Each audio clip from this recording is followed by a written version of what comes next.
Good morning, good afternoon, good evening, wherever you're located today. Welcome to today's Scrum Pulse. I'm Lindsay Valesina here with Scrum.org, and I'll be moderating this session today. And today we have professional Scrum trainer Lavaneesh Gautam here, and he is going to be talking about how we master the art of stakeholder engagement, which is a burning topic for many of us, especially for those product owners out there. So let's get started here. So next slide, please, Lavaneesh. Okay, so you will notice that your microphone is muted, and that is okay. We still want you to participate by asking questions through the Q&A panel. So see that little button here on the screen that says Q&A with the little speech bubbles? That is where you will enter your questions.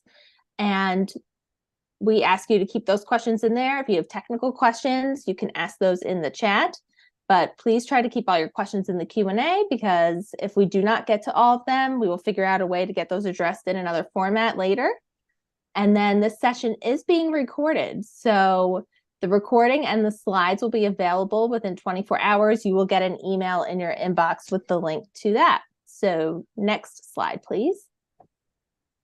So just very quickly about Scrum.org, we are the home of Scrum. We were founded by Ken Schwaber back in 2009, and our mission is to help people and teams solve complex problems.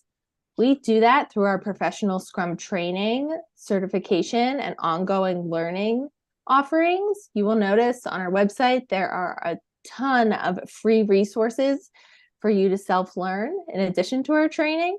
So we invite you to check those out. There are more webinars like this one. There are learning paths, lots of different things there. So definitely use those.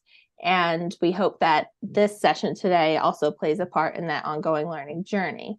So with that, I'd like to hand it over to Lavaneesh, and he will introduce himself and get us started on some stakeholder engagement. Thank you, Lindsay. Thank you.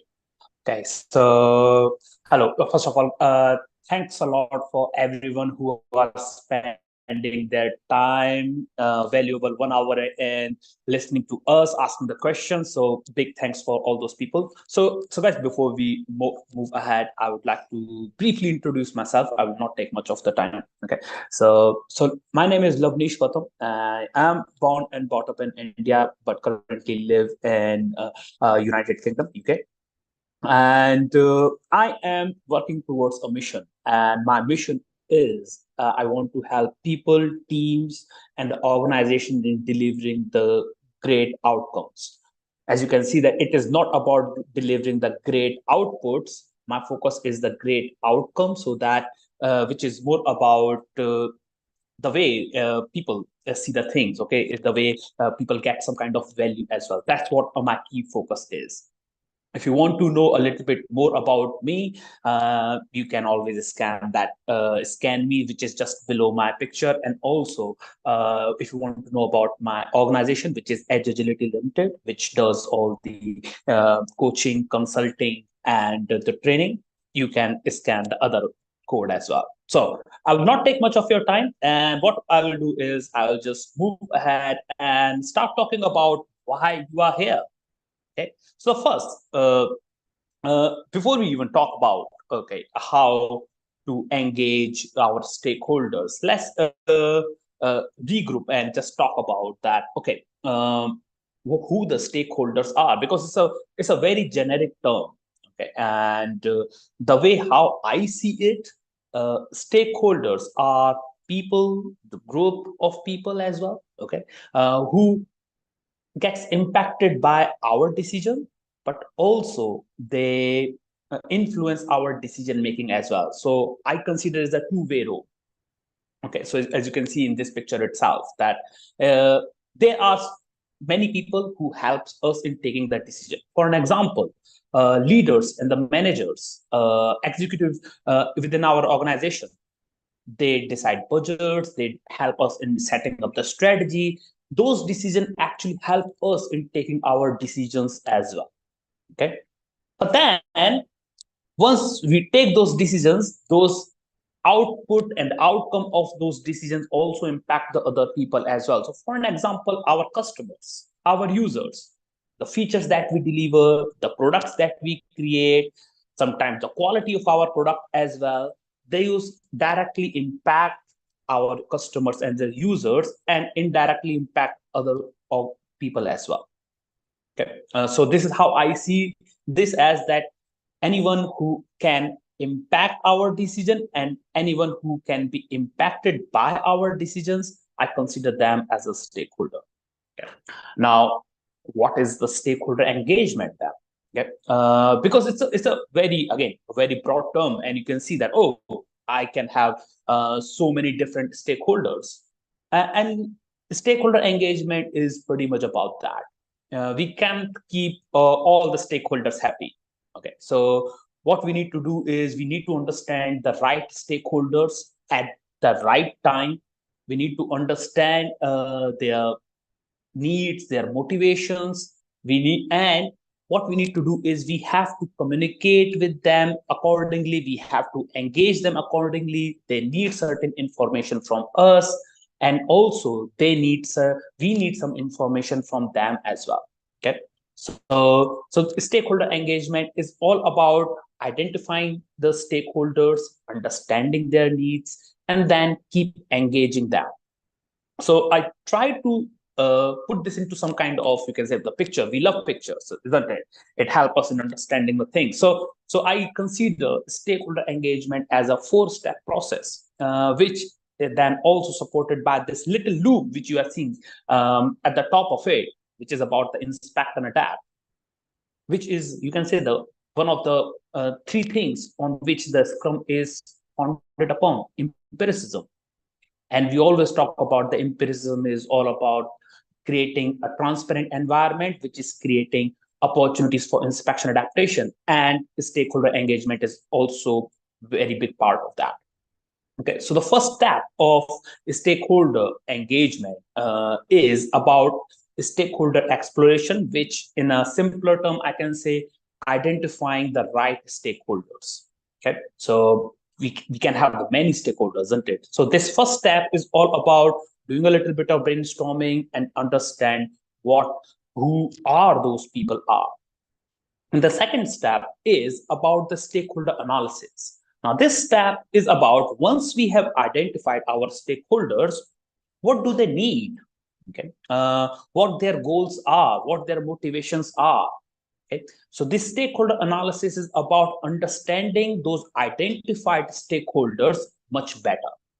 Okay, once we have understood our stakeholders a little bit better at the end of the step 2, the third step in that is arranging or grouping our stakeholders in different pockets. And this is something that we can say is a part of the stakeholder mapping. So where we can group them together, and then eventually is the fourth part of it is the stakeholder communication strategy, that, okay, how we are going to talk to them, what kind of information we are going to pass to them, what is going to be the frequency of that passing that messages as well. So all these 4 steps, I think, are the essential part of any stakeholder engagement. And then that last part, which is the inspect and adapt, because we work in a complex environment. In the complex environment, there are lots of unknowns, and these lots of unknowns will impact our stakeholder engagement as well. People changes, people's motivation changes, their needs, behavior changes, and the way we communicate with them, how often we communicate with them, that also changes as well. So guys, these are the 4 key things that we are going to talk about from now onwards, 4 steps of the stakeholder engagement. Okay, so let's first talk about this stakeholder exploration. Okay, we can group our stakeholders, you can say, in a 4 different kind of, you can say, key stakeholders. Okay, so I generally try to run this kind of stakeholder exploration sessions with my teams as well.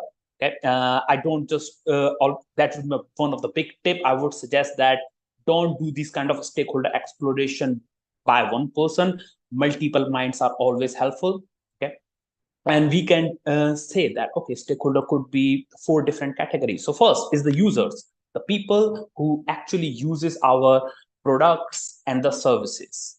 And you can say probably one of the key stakeholders as well. So for an example, you are building a product in itself.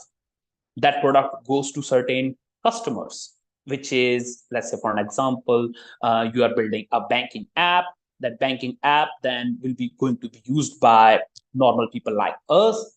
But then don't forget that there are going to be many part of that application which are also going to be used by the customer services executives as well. So when we're talking about as a user, their user could be maybe sometimes the end customer, but sometimes those user could be our internal people as well. Okay, so if you are doing the B2C or B2B, in both way, every product has got a user and we need to identify that. The second could be the governance. Many of us, we work in, I would say, sometimes the big organization. And in the big organization, there are lots of governance related things as well. So for an example, PMO, finance, legal, audit, all these names which I have just mentioned, they have got a lots of power. And we work in a systemic environment where all these other systems which are outside of our product also impacts the way we take the decision as well.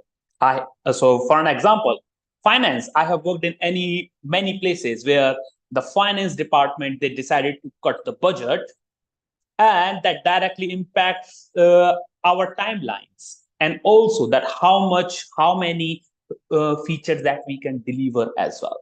Yep. So governance are also one of the key important part of the stakeholders as well. Now, the third, influencer. So there are quite a lot of people you will see who directly influence the decision that we take. Okay. So for an example, senior leadership.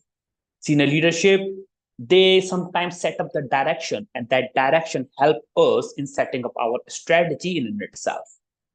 Our product strategy generally is supporting our wider organizational strategy as well. And the way our strategy has been set up by our C-level executives and the senior leadership directly influence the decision that we take as well. I give you one example of it. I used to work in one technology organization a few years back, and my chief technical officer, CTO of the company, went to one DevOps summit. And when he came back from that DevOps summit, he got so, I can say, transformed after that just came back and said, guys, we have to change the way we are building our, delivering our products. And he was one of the big proponents of installing and advocating that DevOps culture and the DevOps mindset within our organization, which eventually changed the way we were releasing our products, the way we were actually building our products as well. Okay. And then we got this last one, which is about the providers as well. Okay. Now, these are the kind of stakeholders you will see who are helping us in creating those products and services as well. So for an example, many of our organizations, they work with the third-party vendors. Okay. Now, you can also consider your other teams within the organization or the other departments within the organization who are helping you in creating those products and the services as well. Okay, so we can consider these all four different categories. And if we start looking our stakeholder in these four different lenses in terms of the user, governance, influencer, and the providers, we can identify our stakeholders. Okay. One tip I would definitely like to provide here as well. First, obviously, which I just shared earlier, that don't do it alone. Okay. Multiple minds are always better. But then you can also use some facilitation techniques as well, something like the 1-2-4 all to brainstorm this as well. So if people who do not know 1-2-4 all, I would say, please Google it. These techniques like liberated structures are the great way of brainstorming, and they enable the group thinking as well, and very inclusive at the same time as well. Now, stakeholder analysis. Now, this stakeholder analysis, which is the second step you'll see, is about understanding our stakeholders better. And here you can see that I have listed down some 7 information, or you can say the 7 ways how we can understand our stakeholder a little bit better as well. Okay, so the first is the level of influence.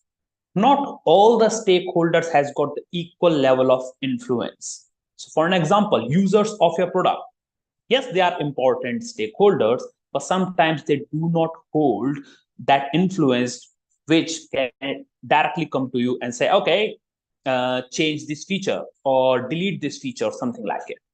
They are important, but they sometimes do not hold that much of influence. But whereas we have got our senior leadership and the management who may have got a lot of influence the way we take our decisions as well. So this is, first step is about understanding their level of influence as well. Okay, because this level of influence will help us eventually in understanding how to engage with them as well.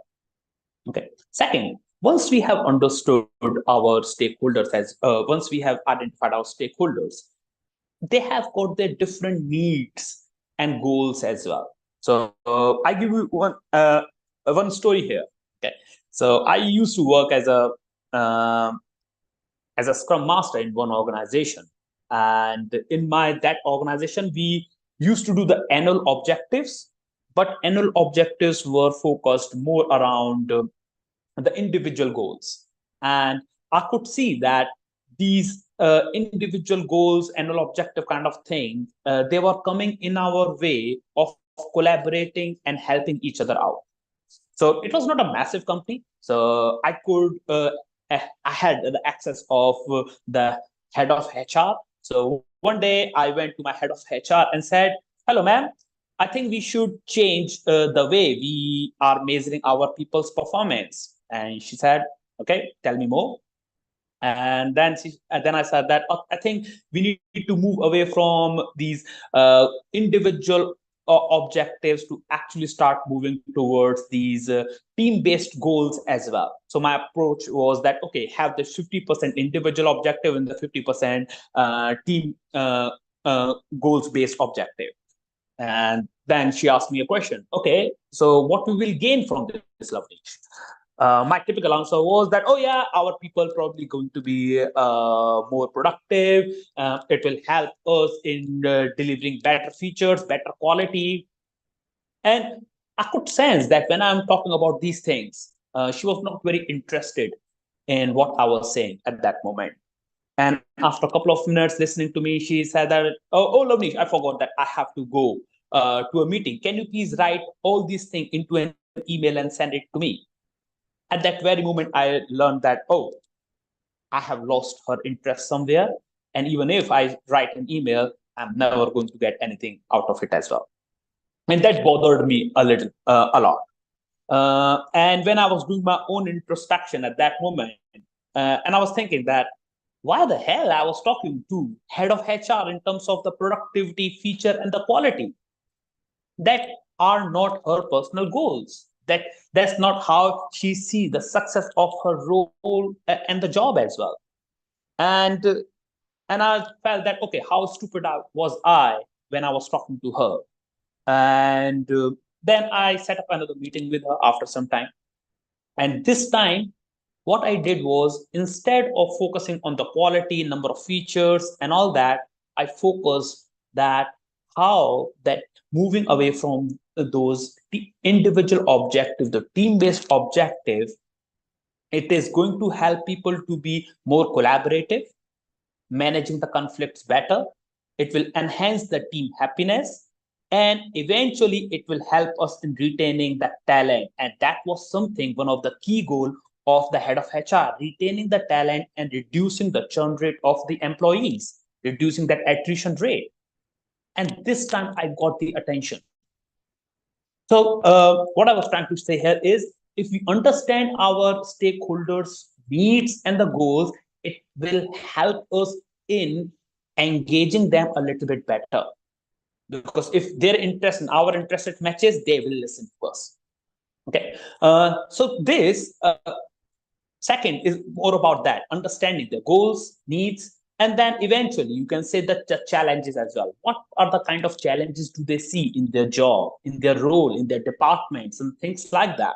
Because these are the kind of you can say the information they are seeking for. And if you know their needs and the challenges, probably you can have a much better conversation with them.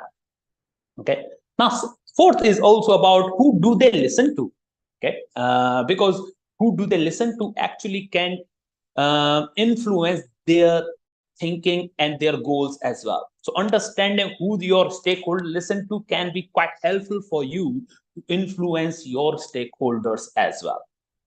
Okay. And you can say that all this step of 1, 2, 3, 4, it will help us in understanding what information they need from us. Do they need a roadmap? Do they need a report? Do they need some kind of information about how many features we have delivered? Are they looking for that how many number of users we got? Okay. Each stakeholder, they need different kind of information based on their own personal goals and the needs and the challenges in itself. If we can understand these things, probably we will know much better that what information they need from us. But then, is as I was saying it earlier, it's not a one-way road that we are always providing the information to our stakeholders. Sometimes we also need information from them as well. I give you one more story here. I used to work in a banking organization, a financial services organization, and somewhere a few years back when the GDPR was quite new. So I was in a I was a product owner for one of the digital application. GDPR was quite new at that time, and I had no clue about that. So people who do not know what GDPR is, in the Europe, there is a law for the customer and the user privacy around the global data protection regulation. And in one of the sprint review, I was sharing my roadmap to my stakeholders. And because the product was quite strategic, one of the stakeholders who was head of digital, he looked into my roadmap and said, "Oh, Lavneesh, all looking good, but I cannot see the GDPR in it." And I was like, "What is GDPR, mate?" Uh, and to be honest, I had no clue about that at that time. And then he smiled at me, looked at me, and said, is your product going to store the customer data? And I said, we have to, otherwise how we will know that whether we should give somebody a loan or not? And then he said to me that, mate, then you must uh, adhere to this GDPR. And he provided me that information, brief information at that time, but that information helped me in understanding the direction of our product as well. And that information helped us in enhancing our definition of done, because our product needs to be compliant with the GDPR as well. And this is where one thing I would always suggest is don't always look for what information you need to provide to the stakeholders. Also look for the information they can provide us in helping our decisions better as well. Okay. Now, another one is you can say that not all the stakeholders are always supportive of your initiative. Some are supportive, some are friendly, and sometimes there are few people who are against as well. If when we understand their motives and the goal, this will help us in understanding that initiative that we are taking, whether how they are going to perceive that as well. And if we already know that this is going to negatively impact certain stakeholders, we can set the expectation a little bit better. Okay. So I always look for these 7 information whenever I'm trying to understand my stakeholder a little bit better. The 7 information always helps me in understanding them a little bit. Okay. Now, the third step is about mapping the stakeholders. So here I have brought this classic influence interest matrix in itself, which eventually help us in setting up our strategy as well.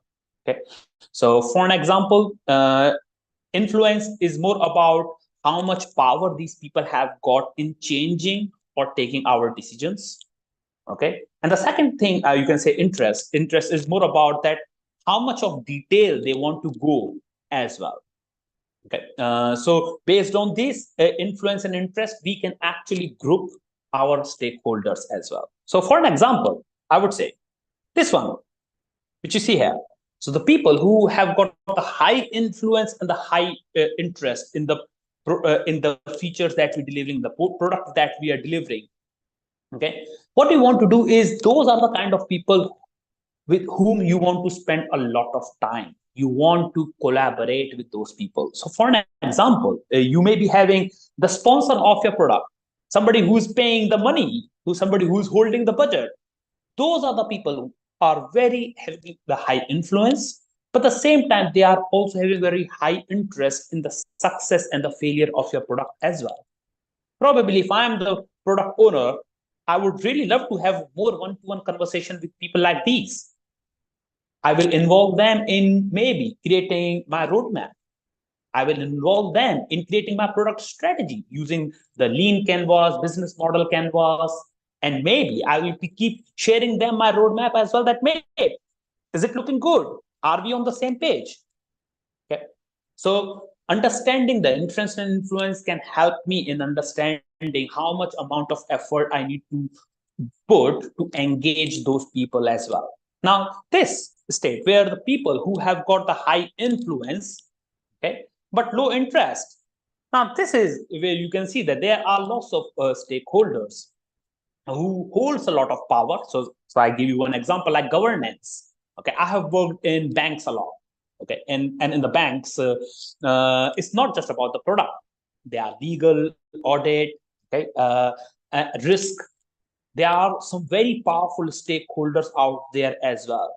And these are the kind of stakeholders sometimes you will see they are not interested in the what features are we building. They're only interested in are we on the right path. Okay, we are not creating unnecessary risk if everything is going all right. Now these people, because they hold a lot of power or the influence, I would be probably involving them on a time to time basis, but not as frequently as these people who have got the high influence and the high interest. Okay. Now let's talk about the people who have got the low influence as well. Okay. So for an example, this group where the people have got low influence but the high interest. You can think the people like users of your product. You can fit in space like this. They are directly get impacted by your product, hence they have got a high interest, but they can't influence our decision making. What do you want to do with them? You want to involve them. So in many times I have used the users into the user acceptance testing during the sprint itself. Okay, I have involved them in running the experiments like a paper prototype or like the digital prototype using the Figma, do a little mock-up, show it to them, guys, this is how it looks like, any feedback and all.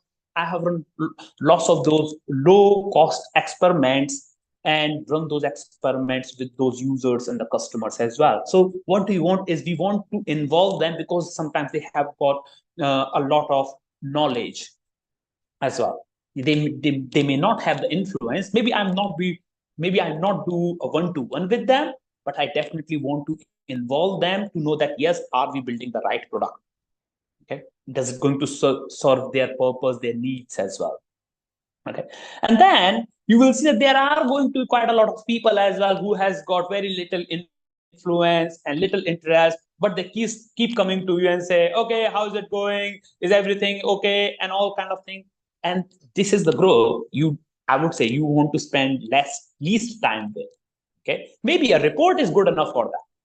Okay, maybe a video of a sprint review is good enough for them as well. I used to build a product wall or the product wiki page where I used to keep the product strategy, the roadmap, plan for the next couple of sprints, the key metrics, and I used to keep maintaining that product wiki page. And that product wiki page was quite helpful for a stakeholder who generally sit in this category. And this eventually helped me in reducing the number of meetings I was having as well. Okay. So the amount of effort you put into in engaging stakeholders, you can say the very much depend upon this interest and the influence metrics as well. So one thing I would always suggest, try to understand that. And remember, maybe the influence may not change uh, as frequently, but people's interest definitely changes quite frequently as well. So for an example, if you are building features which are related with the single sign-on, for an example, so your head of security, let's say for an example, their interest is going to be very high when you are building the features like single sign-on, and their influence is already high. But when you are not building any security related features, maybe their influence is still high, but their interest may go down as well. So remember that people's influence and interest can change over the time as well. And this is the why we need to keep doing that inspect and adapt moment as well. Okay. Now, stakeholder communication strategy. So to me, the stakeholder communication strategy is about answering the three questions. First is what message we want to provide to the people. Okay. What information are they looking for? And to identify what information they need, obviously, we do need to understand their needs, goals, challenges, and all that. Right? Once we have understood that what information they need, we need to understand what are the right channel or the channels we want to pass that message on. There are many channels like a sprint review. You can invite them to the sprint review, or maybe you can just send them an email. Maybe we can just send them the video of our sprint review as well. Okay. Or we can send them a report. There are many ways how we can pass on these messages and the information to our stakeholders as well. Once we have understood what information they need and how we are going to provide that, now this third step is about what should be the frequency of that message as well.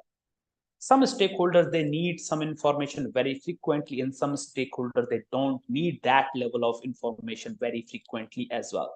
And it depends based on, again, their goals, their interest, and their influence at the same time as well. So I think that if we thinking about these three things, it can help us in understanding our communication strategy very well. And this is where, guys, I have put some different communication channels as well. For an example, sprint review. You all know that we are here in the Scrum.org webinar. In the Scrum, there is an event called Sprint Review. Okay, where we have got Scrum team and the stakeholders at the same time. Okay, some of the stakeholders can come to the product backlog refinement, especially like SMEs. I have got sometimes some enterprise architect coming to the product backlog refinement and helping the team in understanding their design and the architecture as well. Emails, product wall, or the product wiki page, which I just shared as well, was a really great way for me to communicate with my stakeholders as well. And because it was always live, it was helping me in not going to the many meetings as well. Okay. It could be some kind of newsletter, the newsletter which talks about that what features we have delivered. Okay, what features we might be delivered in the next few sprints as well. What as our metrics may look like as well. Then there are some time-consuming channels as well, like having those one-to-one meetings with the people.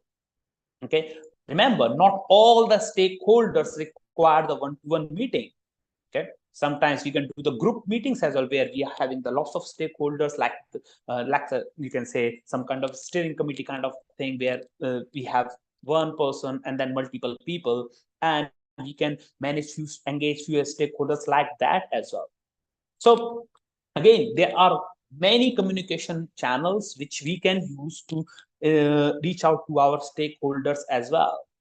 And the last one thing I would like to suggest here is there are a few tips and techniques which I have added here. Okay, and the thing is, we work in an environment where things changes. I have worked in many of places where even the stakeholder got changed. Organization had you can say the rejig of their senior leadership and their structure, and the people who were the head of department for this, they changed, they swapped the roles. And as soon as that happens, your stakeholder changes as well. Okay, one thing I always suggest to people is context changes over time. Your organization changes over time. Your customers and their needs changes over time. The users, their needs, their challenges change over time. Their pain points, their gains, they change over time. How much they can influence our decisions, they can change over time, and their interest can change over time as well. What does this mean is you need to keep doing this stakeholder engagement. It's not a one-time activity, it's a constant thing that we need to keep on doing. Okay, it's not a tick box activity again as well. Okay, the more we do it, the better we can learn about our stakeholders as well. One thing I have learned, and again I can say is the hard lessons learned, is we cannot get the success of a product without involving the stakeholders. You can't. And another I can say as well, this fifth point, as you can see, there's one truth. Yes, maybe you can reach to the Mars, Sun, and all those different celestial bodies, but you cannot satisfy all the stakeholders at a given time. You can't. And this is the reason. As a Scrum team members, product owners, and all, sometimes we have to say this no as well.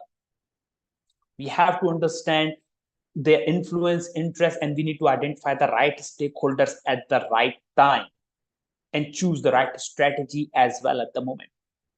Okay, so remember, not all stakeholders are equally important at a time. Okay, and this can help us in saving us a lot of time in communicating with them and going to the meetings as well. Many of us, we go to so many meetings and just to talk about the progress status update. Probably those kind of meetings could be reduced, okay, if we do the stakeholder engagement a little bit better. Okay, remember, the frequency of communication directly proportional to the interest at the given point of time.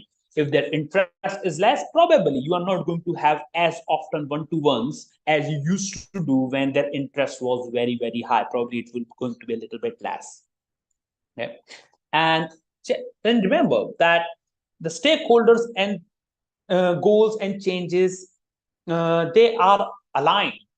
Okay, so they also depend upon our product strategy as well. So check their goals and challenges, are they aligned with our product goal and the sprint goals, and based on that you can help in understanding and maybe communicating and setting up the right expectation with them as well. Okay, now again, how to say no to the stakeholders as well, because you can't satisfy all of them at once. And one of my biggest advice would be in that, guys, if you have got a clear strategy, if we have got the clear product goals and the sprint goals, this is the best way to say no to your stakeholders. For an example, I have been into certain situation where the stakeholders comes with a need and say, hello, Lavneesh, can your team deliver this thing? And first of all, I check this, that whether it is aligned with our goals or not. And if it is not, I politely ask them as well that, mate, I cannot see that this is linked with our product goal or the sprint goal. Is my assumption right? Or maybe you have got some more information which you can provide me. Sometimes this, most of the time, not sometimes, it leads in that, oh, no, this not linked with the product goal that we got. And then I ask a question as well. Then, okay, then is this more important than the goals and the strategy that has been set up earlier? Oh, no, no, no. That goal is also important, but this is also important. But I cannot work on the two things at the same time. Okay. So tell me, if I work on these things, I have to delay that product goal and the strategy that has been set up with the other stakeholders as well. And this is a moment you can say that sometimes it pushes back. Now, again, we are not saying that always say no to the stakeholders. What we're saying is, if you have got the goals and the strategy, probably we can see the alignment of their needs and the goals with our goals as well. But if you haven't got the clear strategy and the goals, then you are working on someone else's goals. And it is not going to one person, it is going to be the many people. And when everything is important, nothing is important. And this sometimes leads to a lot of context switch, which eventually leads to the lower productivity and as well as the poor quality as well. Okay. Now, my one key important tip, and the last one is going to be, which I shared earlier as well. These stakeholder engagement, understanding their their goals, needs, analysis, group mapping. I would always suggest that don't do it alone. If you are involving your team members, not only you are getting the multiple viewpoints, but one thing that you are also getting is that your team members are also aware of what goals, challenges, needs these stakeholders have got. And this is a very plus point for any product owner or any Scrum Master, because now your team members sometimes they can help you in the stakeholder engagement as well. Stakeholder engagement takes up a lot of time, and if you are involving your team members in that, actually you are not only helping them, but also you are helping yourself as well. Okay, so with this, what I would say, I will stop here, and I'm also for some questions as well. And meanwhile, you are asking the question, if anybody wants to just connect with me, and no, you can just simply scan this barcode and connect with me as well. So, Lindsay, I'm open for any questions as well, if you have got any. Okay, there are a bunch of really great questions here. So thank you for that. That was really, really good. So this first question from Andrew, how do you incentivize stakeholders to be more responsive? Is there anything else you can do? So what are they looking for? So this is how I would see it. If there are stakeholders who are helping us, why not we help them back as well? So they are looking for certain information. Probably they are looking for certain kind of involvement as well. I'm not sure whether we can financially incentivize that thing or not, but definitely we can have that better communication strategy with them. So this is the way maybe I can increase my engagement with them a little bit more. I will involve them into my own decision making a little bit more as well. And I think that way definitely we can incentivize them, because this is eventually helping them in achieving their goals. That's great. Thank you. So this next question from Victor, please elaborate whether Scrum team members are stakeholders or not. Scrum team members are stakeholders or not? They can be stakeholders of each other as well. But I would say that anybody who's sitting outside the Scrum team, that's generally, I would say, those are the language that we are using is anybody sitting outside the Scrum team is more of a stakeholders. I would say the people who are in the Scrum team, probably they are our colleagues, isn't it? They are the team members who are helping each other. But if there is another Scrum team, I think that another Scrum team could be a stakeholder as well, isn't it? Right. So, yeah, that's how I would see it. Okay. This question from Miriam. In a remote or globally distributed work environment, how does stakeholder management differ, and what strategies can be employed to maintain effective communication? Okay, and a really good question as well, because in the virtual world, things have changed quite massively. I remember my days when I used to have certain sprint reviews. I could see the people's body language, sometimes the stakeholders' body language. So, for an example, team is showing something, and I could see that there is some cringe movement is coming from the stakeholder, but they are not seeing something. So I could read that body language, and after the sprint review, during the sprint review, I can ask those people, mate, have you got any specific feedback for the team? Okay, is there any feature that did you like or did you not like? And that was helpful in getting the better feedback. And obviously, in the remote world, checking the people's body language is very, very difficult. And this is where I would say that the better facilitation techniques like 1-2-4 all on the liberating structure could be really, really helpful. So sometimes what I do is I create the feedback form for my stakeholder during the sprint review. And instead of asking that close-ended question like, did you like it or not like it? Okay, I list down the features which we have built and ask them, which one was your favorite feature and why? Okay, can you please group them? Which one is you will put at the best feature, which one you will not put it as keep it as the best feature? Okay, and then I also like ask about things like, okay, what do you like about this particular feature in itself? What did you not like about this particular feature? And creating that feedback form and send it to them was really helpful for me to obtaining that true feedback as well.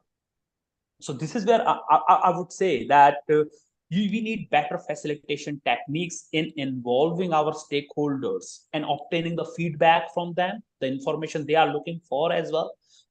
So I would say I can definitely guide you towards the liberating structure could be really helpful with that. Great, thank you. I hope that was helpful, Miriam. So this next question from Pablo, which examples of clustering stakeholders could you give? Clustering the stakeholders. I believe we are talking about the grouping the stakeholders. Yes. I believe in that case. Okay, so yes. so when we're talking about the grouping, I really like that the first slide we're talking about the first step of the stakeholder exploration, like the users. Okay, trying to understand who are going to be the users of our product, internal user, external users. If they are the internal users, which could be the departments and all. So users, and then the governance, again, those are the people who have got high influence but not sometimes a lot of interest, but because they have got high influence they can change our product direction very easily sometime as well. So again, influencer, governance, and then the influencer could be again the people who hold a lot of, I can say, the influence, but at the same time they have got a lot of interest in our products as well. And then the provider. So I think that governance, influencer, provider, and users, that is a very good, I would say, way of clustering them, and then use those stakeholder mapping as well, putting into the influencer and the interest metrics. Those two, I think, simple and but effective way of clustering the stakeholders. Great, thank you. So this question here, how can we understand the stakeholder? Any pointers? Are there any tools that you suggest to do it? So maybe great. Ways to understand your stakeholders' needs. Okay, so ways to understand stakeholders' needs. So again, guys, so the 7 information which I shared earlier could be the one. Okay, but then there are certain tools as well that can help us. So for an example, empathy mapping. Empathy mapping is a really great tool in understanding the stakeholders as well and putting yourself into the shoes of the stakeholders. Okay, and you can think about, okay, who do they listen to? What do they hear? Okay, what their goals are, but actually what they end up doing as well. Okay, and one great thing I would talk about the empathy mapping is it helps if you do it with your team members understand your stakeholders concern a little bit better as well. So I give you a few scenarios. I have worked into many places where teams do a lot of ranting sometimes, and one of the biggest rant is management does not listen to us. Okay, management is not supportive to us. Okay, leadership is not supportive to us. And but in all those rantings, sometimes they forget that the leadership and the management, they are also under a lot of pressure as well. Okay, and in those moments, doing the empathy mapping kind of exercise has really helped me in helping my team members to understand the concerns and the goals, gains, pains of the stakeholders as well. So empathy mapping is something I have used a lot in understanding the stakeholders. At the same time, I created my own canvas, which I used to call it as the stakeholder engagement canvas as well, which I eventually using. So that tool really helped me. I also created one is stakeholder persona canvas. So those are the kind of few tools that we can use in understanding our stakeholders a little bit better. But yes, the key thing is we need to understand their goals, pains, their purpose, and once we understand that, it will help us in understanding the influence and the interest. I think you can use lots of tools. But yes, I hope this few tools and techniques I mentioned help you. Yes, and some of those tools and ideas are in some of the blogs that Lavaneesh has written. So Yes, I have. So I'm dropping a link to all of Lavaneesh's blogs, and I also dropped another link here because there was a question that came in asking us to explain 1, 2, 4 all, and I dropped a link into the chat that links to a whole bunch of sprint review facilitation techniques for you to check out, including 1, 2, 4 all, which is a liberating structure. So I hope that is helpful. So next, let's jump to another question here. We have time for maybe 1 or 2 more. With reference to stakeholder exploration, would a product owner be considered an influencer or a user? Ooh. And would a developer or tester be regarded as a provider? Now, so remember, guys, when we're talking about stakeholders, we are talking about stakeholders as somebody who is sitting outside the team. Okay, so I consider product owner and the developers testers. If you're using the developers testers in the language of Scrum, anybody who's helping us in creating the product is a developer.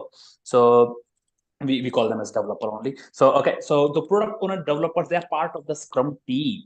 So probably you will not put them into the one of those 4 things like the providers, influencers, users, and like that. They are the team itself. They need to find out, okay, who are the people who are helping us in building the product, who are the people who are helping us in who are influencing our decision making. So they are not the stakeholder, they are the Scrum team members. Right. Thank you. Let's see here. So here's an interesting question. So how do you measure interest and influence for stakeholder mapping? Ooh, can I put a number to that? I don't think I can put a number to that. So how I measure probably is depend upon that how directly or indirectly the people are impacted by the features that we are delivering. So earlier, as I gave the example, I don't try to quantify that. I only see it as okay, high or low. That's it. Okay. And if there are people who are directly going to be impacted by the features which I am delivering and all, I will consider that their interest is quite high. Okay. So for an example, I have worked in quite a lot of banks, and sometimes our stakeholders are sitting in debt management, customer services, and the credit, fraud, and AML, anti-money laundering, and all those teams. Those are our stakeholders.